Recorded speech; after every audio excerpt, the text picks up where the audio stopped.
This is the Thoughts from a Page podcast, which is now a member of the Evergreen Podcasts Network. My name is Cindy Burnett, and each episode I interview authors about their latest works, or others in the book world about their roles, what those roles entail, and the books they love. For more book recommendations, check out my earlier episodes and my website, thoughtsfromapage.com, and follow me on Instagram and Facebook at Thoughts From a Page. Thanks to Maggie Garza of HTX Real Estate Group for sponsoring my podcast. Last week, I posted my first Patreon-only episode, my June reading wrap-up. And this week, my first monthly Patreon Bookstagram interview will go live. This month, I speak with Barrett of Barrett Talks Books and Deb of DG Reads. You can check out the benefits I am offering through the link in the show notes. I hope you will consider becoming a page turner. Today, I am interviewing Vanessa Riley about Island Queen. In addition to being a novelist, Vanessa holds a doctorate in mechanical engineering and a master's in industrial engineering and engineering management from Stanford University. She also earned a BS and an MS in mechanical engineering from Penn State University. She currently juggles mothering a teen, cooking for her military man husband, and speaking at women's and STEM events. Vanessa lives in Atlanta. I hope you enjoy our conversation. And now for a quick break. For the last year, I have been focusing more on my health and eating habits. In connection with that, I have started drinking AG1 in the morning. When I started drinking AG1 daily, I could feel a real difference in my health and energy levels. That is because AG1 is a foundational nutrition supplement that supports your body's universal needs like gut optimization, stress management, and immune support. Since 2010, AG1 has led the future of foundational nutrition, continuously refining their formula to create a smarter, better way to elevate your baseline health. I recommend AG1 to all of my family and friends because the company has a team of doctors and scientists. It is tested for 950 contaminants and is NSF certified for sport. It is formulated based on the latest science, and it maintains high quality standards. Thanks AG1 for sponsoring my show. AG1 is a supplement I trust to provide the support my body needs daily. If you want to take ownership of your health, it starts with AG1. Try AG1 and get a free 1-year supply of vitamin D3K2 and 5 free AG1 travel packs with your first purchase. Go to drinkag1.com/thoughtsfromapage. That's drinkag1.com/thoughtsfromapage. Check it out. And now back to my show. Welcome, Vanessa. How are you today? I'm doing just fine. How are you? I am doing very fine as well. And I'm really looking forward to speaking about Island Queen. Well, before we start with that, I actually have a quick question for you. So recently on social media, you reenacted, I think it was like a curling iron post or something like that. It was absolutely hysterical. So can you just tell me a little bit more about that, and then we'll talk about Island Queen? Yes. One of the editors at one of my publishing houses saw that I had new bangs. You know, there's a point in your life where you go through the bang phase. I am in the bang phase again. And she was like, you have to do this thing I saw on TikTok with the 70s bang. I was like, okay, please translate that for me. What are you talking about? And she posted this video of this young lady who's gorgeous, gorgeous, long, thick hair, who can basically curl everything backwards and then shake it. And it comes out looking like a lion's mane, but like elegant. It's beautiful. So I was like, I'm game, right? But my hair doesn't quite work like that. So I gave myself a headache, shaking as much as I possibly could. But in the end, it takes like another 15 minutes after the video. It does settle down and look nice. Well, I was laughing because my kids are always telling me there's always something or another that they're talking about, and I missed it. So I was like, I don't know if this is a challenge or a trend or what is happening, but I enjoyed watching your posts. They were pretty funny. Very good. Well, now we can talk about Island Queen. So for those that haven't read it, would you just give me a quick summary? Yes. Island Queen is about a woman, Dorothy Kirwan Thomas, who begins her life on the island of Montserrat. She's enslaved, but she's able to save money and buy her freedom and the freedom of her family. And then she goes on this great adventure of building businesses throughout the West Indies and literally becomes one of the wealthiest women in the West Indies. That in itself, given where she came from, would be an exciting story, but that's only a piece of her story. She is a champion for women's rights. And there's a point in her life where everything that she's built is at stake. And she has to decide whether she is going to stand her ground or do everything she possibly can to make things right, including going to England from, at this point, she's living in Demerara, which is present-day Guyana, which is below the equator.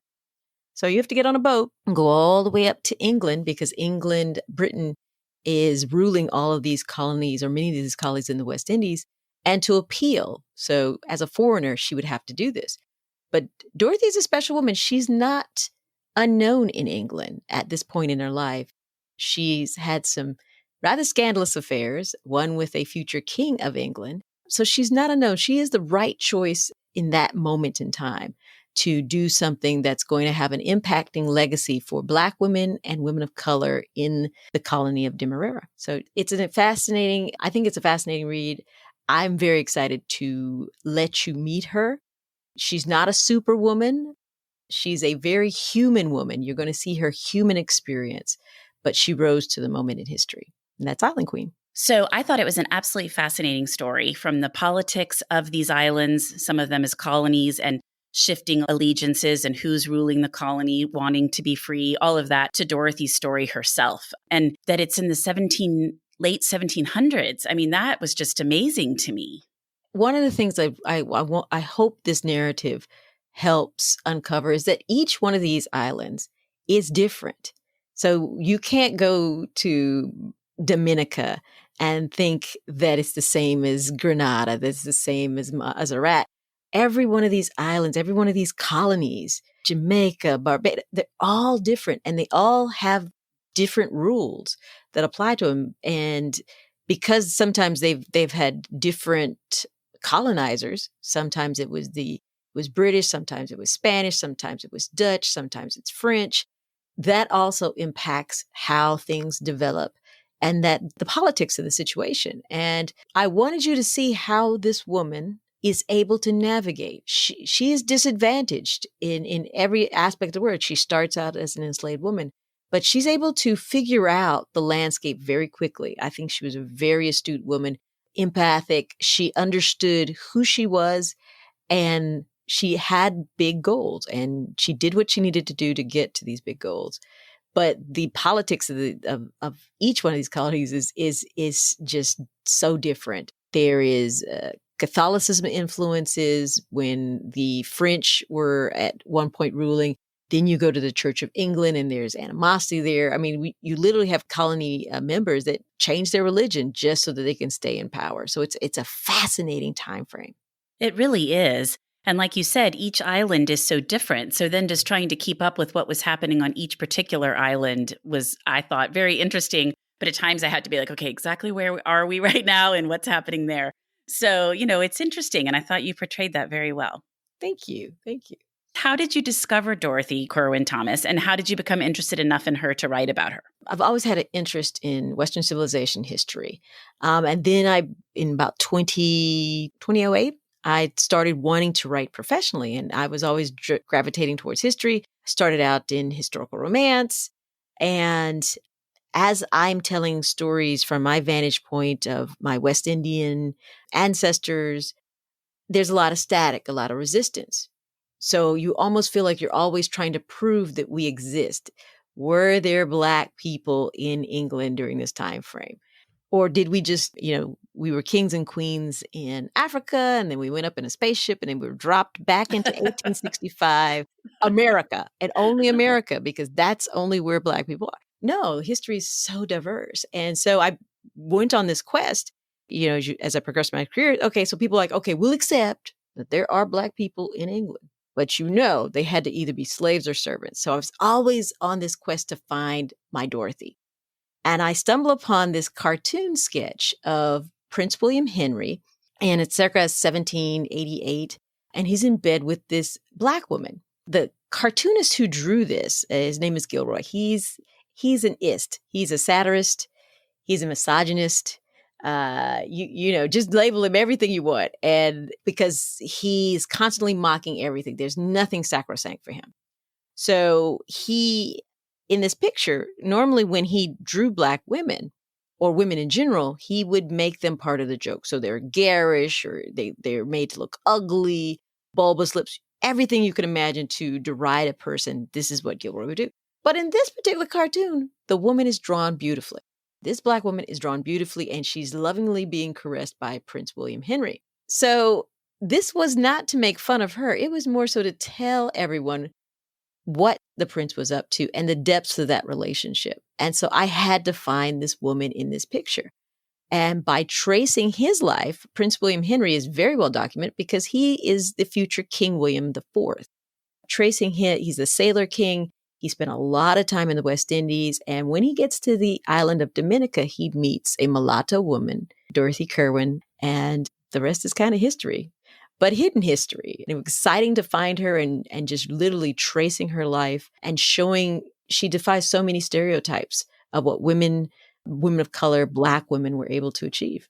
I agree with that completely. And I was amazed because it just seems when you kind of trace the history, I don't know, slavery or Black people, that in the late 1700s, that he did portray her the way she did. She looks beautiful. I was glad you have that cartoon in the book.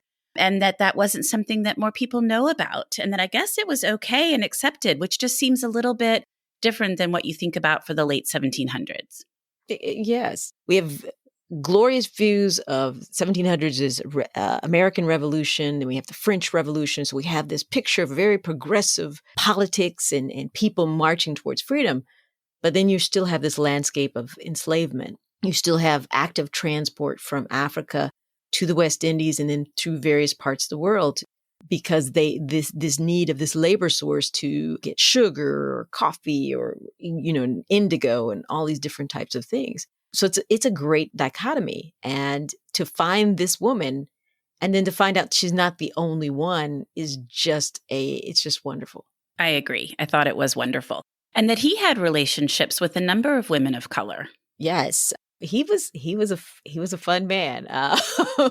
He was a player. He was a player. I mean, so, everyone gets mad at Prince Harry, but he wasn't the first. And his travels at that point in time, I think, make him very enlightened that people are people and that love and fun and attraction is universal. And so he found, inspiring women like Cuba, the healer, that he was actually very ill at that time frame. And she's one of the ones who nursed him back to health. He kicked it up in Jamaica, so much so that he and his crew literally had to pay for damages to one of the entertainments that I'm not sure if it was a brothel or a bar, but he and his friends, they just completely wreck it. And he's honor bound and he pays for it. So his history of having fun while he's in command of a frigate in the West Indies is legendary. There's rumored to be children of his activities, et cetera, et cetera. So he's a fascinating individual. And it's not until he goes back to England and gets back ensconced into the politics and the society that his very progressive, very liberal views change. Well, I thought all that was very interesting. And you talk a little bit in your author's note, which I also wanted to say, I loved your author's note. I love when authors take the time to kind of talk a little bit more about the history and what you included and what you didn't. And your lengthy note was fascinating. And I've actually read it several times and just enjoy kind of seeing what you did and whose stories you took where and who you included and why and just, what they really did. It's all very, very interesting. I love it. And I believe that an author's note is the beginning of the conversation. You've just spent a great deal of time in this narrative, and you've met these people.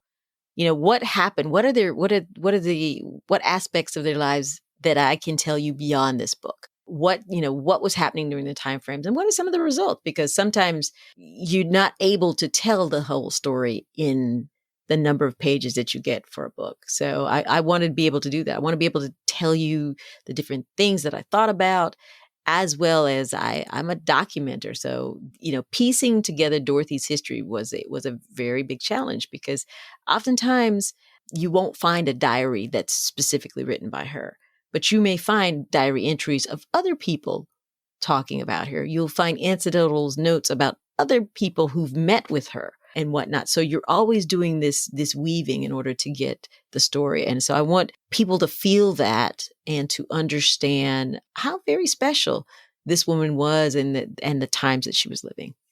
I want to take a quick break and introduce another podcast to you that deals with books. The Fantasy Inn focuses on fantasy, speculative fiction, and other books in that genre. Have a listen. The Fantasy Inn podcast is a Stabby Award-winning, bi-weekly show that covers all things fantasy and discusses the broader speculative fiction industry.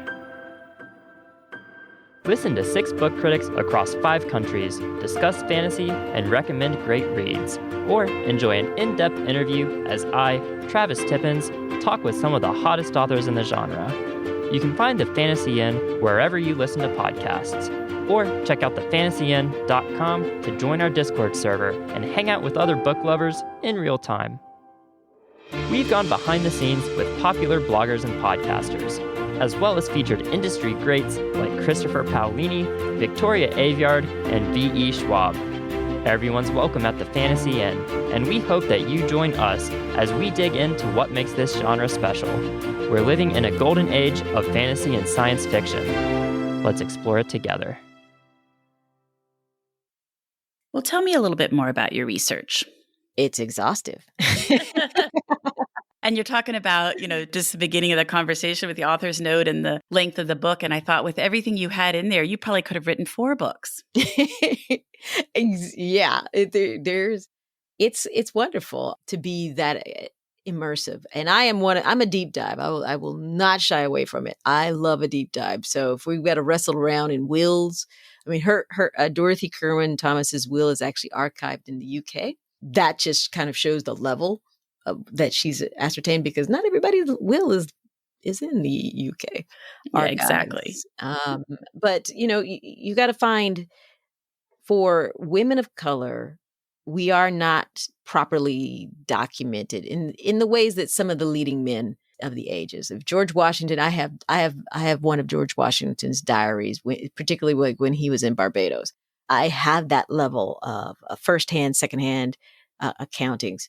For Dorothy, I have to use documents that she had written at her will. So her leases, her will, and then looking at the birth records, because for women, our reproductive history is our history. It'll trace when you get these babies baptized or the actual birth record itself. Those are records that tell you where, potentially will tell you who the father is, and it tells you where your people have migrated. Dorothy was very transitory. She moved. I mean, that's a lot of mileage to go from Mazaret to Demerara and all the different spaces in between. And then once again, to going to the UK. She also spent time in Scotland, and she's building schools or financing schools in England. She traveled a lot. And so by tracing the money, tracing the births of the children, you get a picture of exactly where this woman was and the levels of the playing field that she influenced. She did travel a lot, and especially for that time period, it seemed like. And then you also talk about, she had 10 children, and I thought, oh my gosh, that would just be exhausting in and of itself, 10 children. But that she was really great about making sure all of that was recorded, like where the child was born, who the father was. So I'm sure that gave you some information too. Oh, absolutely. That was some of the keys, because that told me where Dorothy was and the years that she was here. So you were able to figure out, well, if she's now in Dominica, in Rochon, Dominica, you're able to figure out, well, that means she must have left Demerara at this particular point in time. Did she go any other place? You're able to, do a lot of mathematical analysis because you have these records. But then you also have to understand that because you don't know when they're recorded, it could be within a year plus or minus of those actual records. So you get some clarity, but then sometimes you get more mysteries by trying to find the different pieces of documentation. But yes, leases, bill of sales, places where they were recording. One of my favorite things was ships manifests. Whenever she left the colony, they would say she's quitting the colony, which doesn't mean, quitting, but it means she's leaving the colony. But they would have a list of her passengers, who she was taking. So you would see the list of the grandkids and the children that she was taking with her. She has one visit to Scotland. I believe she took 18 people with her. It was funny that one of the copywriters was like, "Did you meet 8?" And I was like, "Nope." Yeah, exactly. You're like, "Nope, 18." She had her own little entourage. Exactly. I had never heard the term manumission. I assume that's how you pronounce it? Yes, manumission. And so I had to look it up. I mean, you describe what it is, but I had to kind of look it up so I could understand better. And I didn't really realize how formal the process of seeking freedom was. I mean, was that the case in the US too, where you went before a court and a set amount of money was paid, or was that something that was more set in the colonies? I think that was more set in the colonies. To be honest, I've not read that detailed of a process here in the United States. It's probably very well documented, but I haven't really done that body of research. And I haven't heard stories to that level. So it was a little bit shocking to me when I was reading this specific process. And once again, the process was actually different in each one of the islands. But manumission or the ransom, as they called it in some of the people called it in Demerara, was just fascinating to me. You have to have the monies, you have to pay these fees, and then you have the agreed upon amounts for your to pay out the bondage.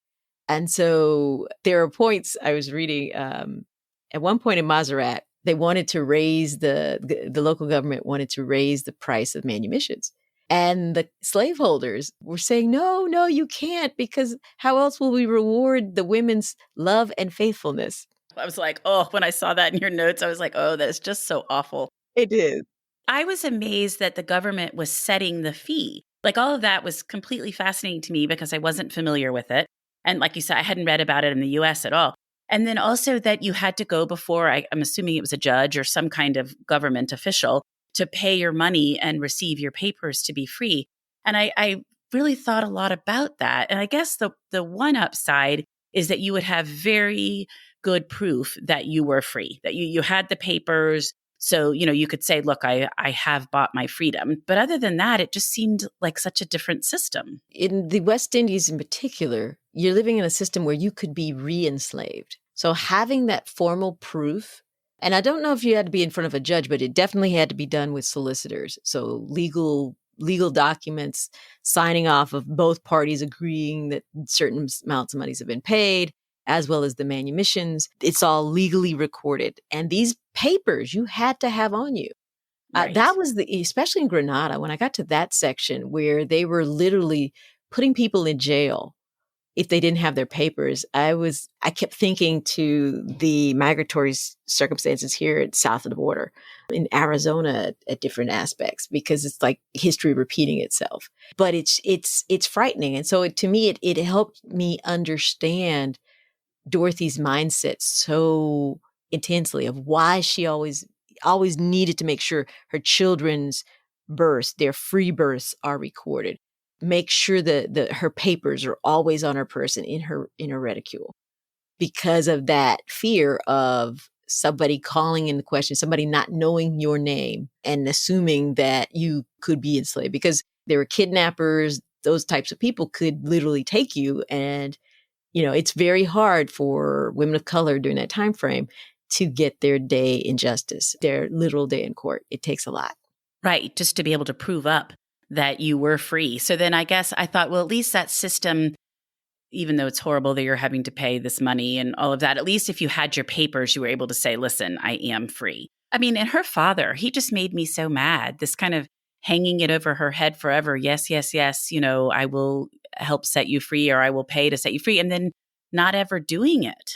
This was common, right? This stringing along of people. Their relationship was very different than what I would normally expected. Normally, there are, as we've read these different versions of enslavement, you see the harshness, you see the brutality, sometimes you see sexual violence, etc.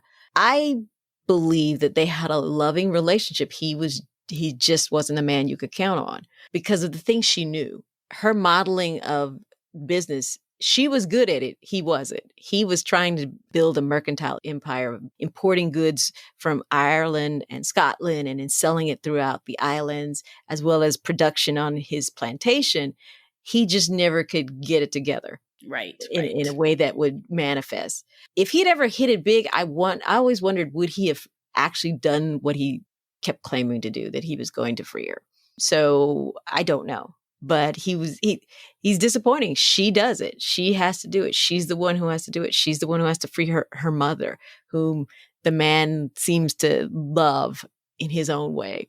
So she's the one that makes things right. And it's a conflicted state, but I think it models a lot of the things that I had been reading, especially, you have the men in Masoret crying about their love and faithfulness. And it's heartbreaking, but I also think that is why Dorothy makes the choices in some of the men in her life. What things that she accepted, things she didn't accept is all rooted back to this relationship with her father of being given promises.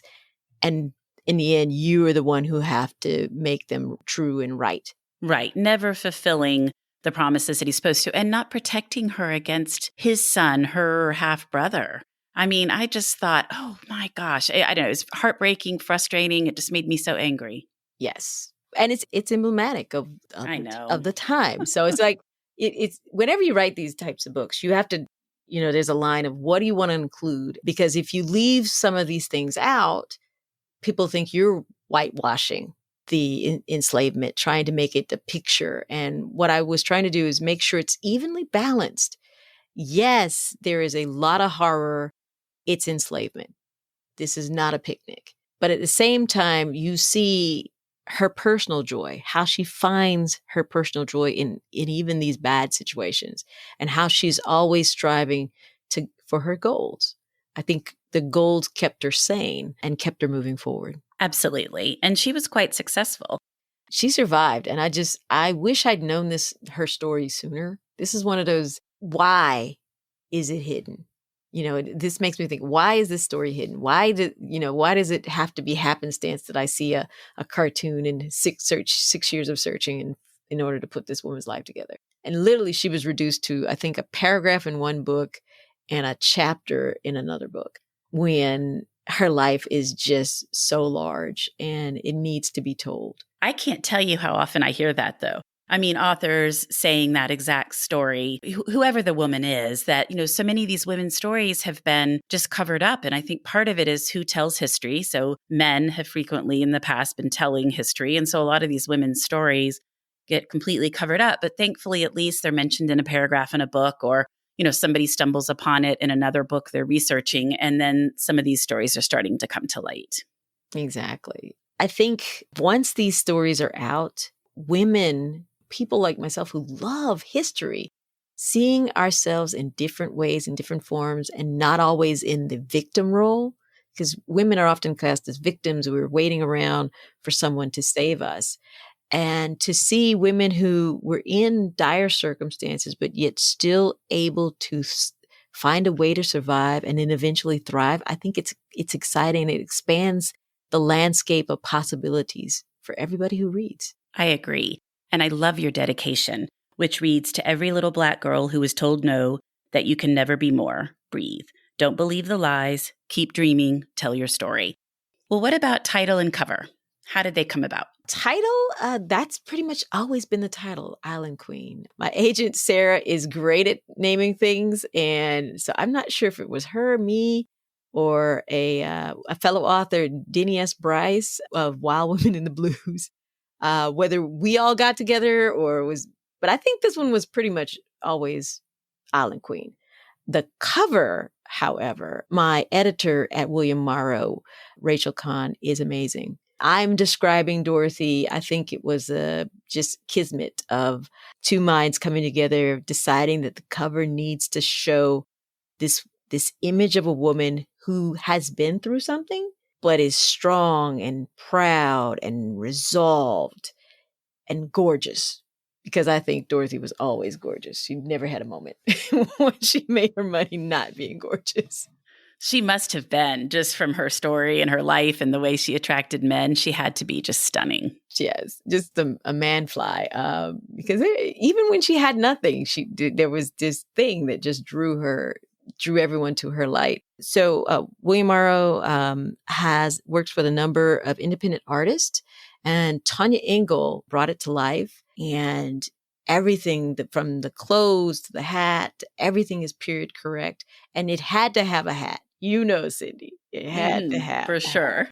And I love that hat and the feathers and even the background blue. I mean, I know when I participated in the cover reveal and when we were all posting the photos, everybody was like, that cover. It's amazing. I don't know if you've had a chance to have the hard copy in your hand. Gosh, it's so pretty. And the map at the front. Oh my gosh, it's gorgeous. I even took the cover off. Even the book itself is gorgeous. Like, just the way that it's done. I teared up. It's just beautiful to see. It's beautiful to see. Well, that's wonderful and exciting. Do you want to quickly talk about what you're working on now? Oh, no. I am working on Sister Mother Warrior.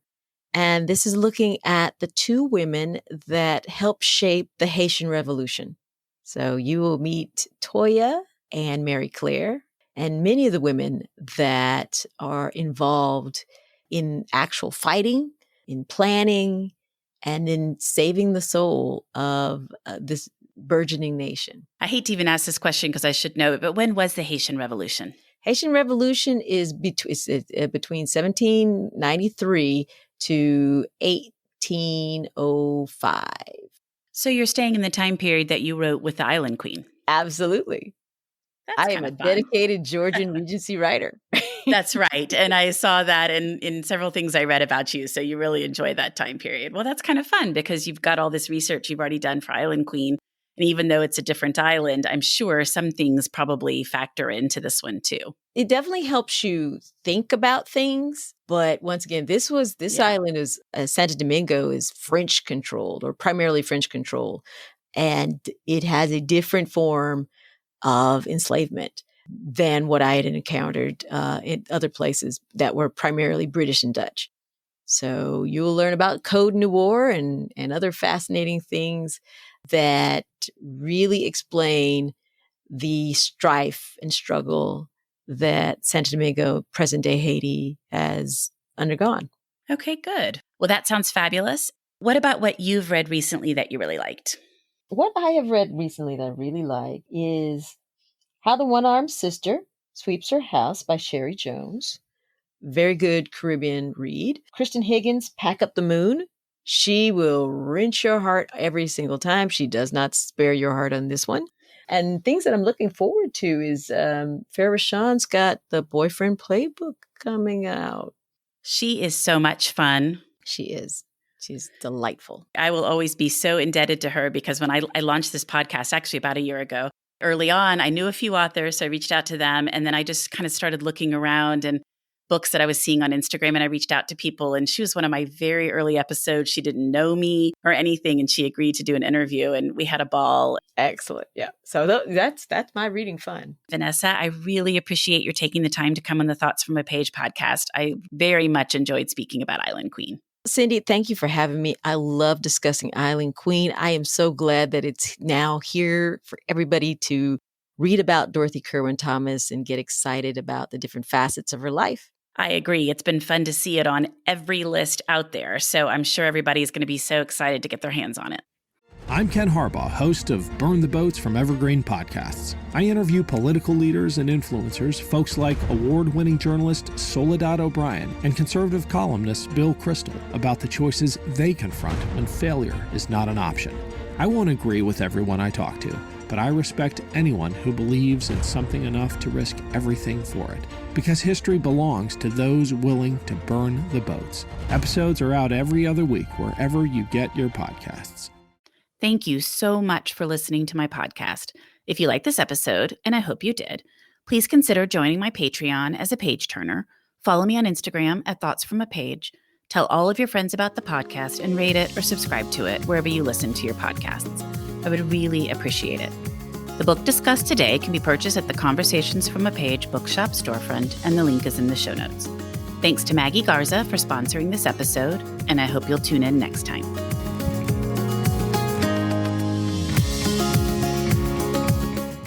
I'm Ken Harbaugh, host of Burn the Boats from Evergreen Podcasts. I interview political leaders and influencers, folks like award-winning journalist Soledad O'Brien and conservative columnist Bill Kristol about the choices they confront when failure is not an option.